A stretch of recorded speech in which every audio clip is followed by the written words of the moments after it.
Hi guys, Thomas with Your Guitar Academy here. Welcome to our Improvisation Level 1 course. In this course, we're going to look at the fundamental building blocks of how to improvise using only one octave of a major pentatonic and a minor pentatonic. We're going to look at filling each of those out note by note, adding some techniques to them, and then linking the two.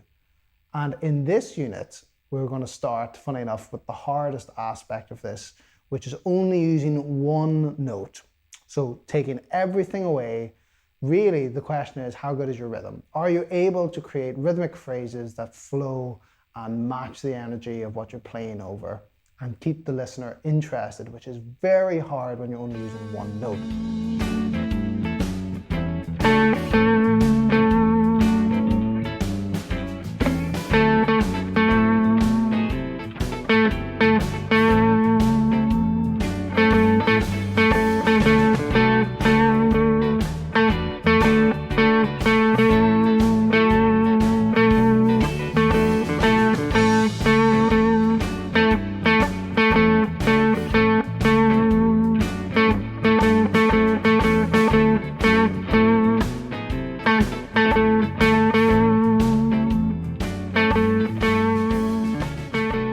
In this lesson, we're going to talk about the concepts that we're trying to introduce into this unit and break down how to find the correct note to use if you want to try and take this into different backing tracks.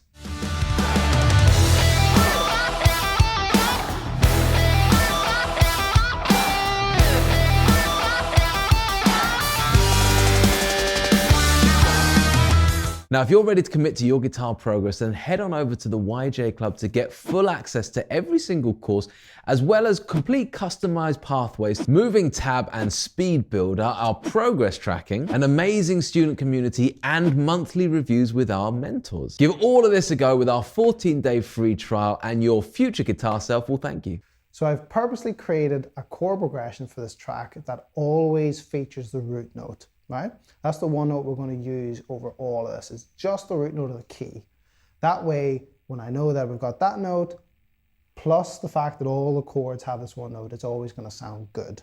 That's the tricky thing. Sometimes, if you're trying to do this outside of this track, you might find it sounds a little bit clashy, but you can still kind of get the rhythmic ideas to come through. So not only do the chords always feature this note, but the rhythm of this track is going to allow us to jump in and out and syncopate and make things a little more interesting, versus if it was a bit of like a slower tempo with a lot more space in it. So I've kind of crafted this track specifically to be able to support the kind of thing we're trying to do here. In order to find the note that you want to play, you have to understand the musical alphabet, which runs from A to G. Between each of the letters is a gap, which is filled by a sharp or a flat, but we don't need to go too far into that. The only thing you need to remember is that there are two pairs of notes that don't have this gap in between them. Those pairs are B to C and E to F. So taking those notes, B is on the 2nd fret of the A string, moving to C is on the 3rd fret, so there's no gap, there's no fret gap in between. And the same thing for E and F. Open E string, and then the 1st fret is E to F. And that always holds true no matter what the instrument, but on the guitar, no matter where you are, as long as you know that the notes you're playing are either B or an E, there's not going to be any gap up to the next note. So what that means then is everything else you have to account for that fret gap in between. So let's take a random one, say like G. On the 3rd fret, this note is G. The next letter in the musical alphabet is A, because it goes A to G and then just loops back around to itself. Between G and A is a gap, right? So when we're trying to find the notes anywhere in the neck, this works everywhere, we've got to go G, gap, A, right? So let's work our way up the A string just so we're clear on how all this works. We've got A, right? That means the reason it's called the A string is because when you play it open, you're playing the note A. So we'll start there, A, the next letter is B, there is a gap between A and B, so A, gap, B on the 2nd fret. The next letter is C, which we've looked at, we know there's no gap between B and C, so B to C. The next letter is D, there is a gap, C, gap, D. The next letter is E, there's a gap. E in the 7th fret. E to F, there's no gap. F to G, there is a gap. And then G to A, there is a gap, like we looked at. Okay, so that works for all of the strings, no matter where you are. You just need to know what the open string is and you can work your way up. One little bit of advice for people starting out is to, in order to learn the notes on the neck, take a couple of frets, say like the 3rd fret, the 7th fret, and the 10th fret on the E and the A string, first two, and learn each of the notes on that fret. So G and C, B and E, D and G.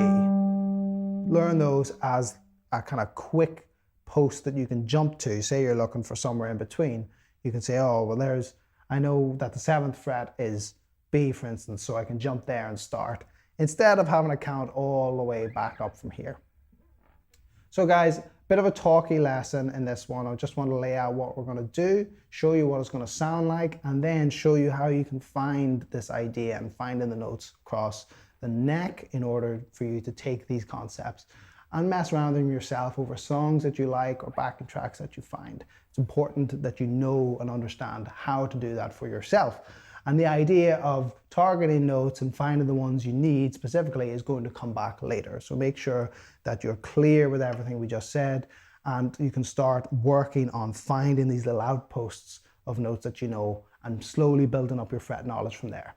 So come join me in the next lesson when we're going to start playing, taking simple rhythms and applying them to our backing track. I'll see you there.